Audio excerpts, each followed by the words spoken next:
All right, good afternoon. You have been watching a rather lengthy White House briefing, the very first full briefing, press briefing from the press room there at the White House with Sean Spicer, the new press secretary for President Donald Trump. NBC's chief foreign affairs correspondent Andrea Mitchell has been watching along with us as well. Andrea, having covered the White House, and you have too, that was a long press briefing. We don't often take the entire thing here on MSNBC, but we felt today that everybody was focused on this.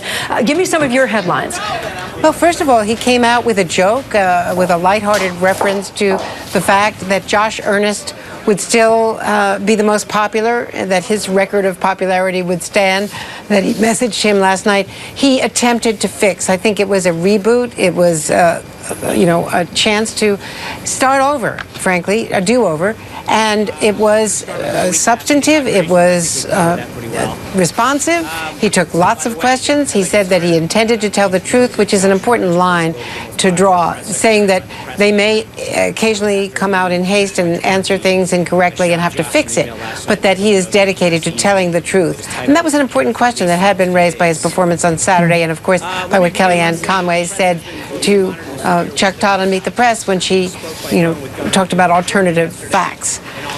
Also, there were a couple of things that were important and have to be followed up, because he was trying to answer in a large sense, in a broad sense, that we'll always work with Russia or anyone else who wants to attack ISIS. But in fact, the report that came from Russian media that the U.S. and Russia were now in joint airstrikes bombing ISIS targets, allegedly ISIS targets in Syria, would be breathtakingly new policy, because the outgoing administration had condemned the Russian civilian bombings, in fact, in the most brutal and demonstrative terms, describing them, I think, in effect as war crimes.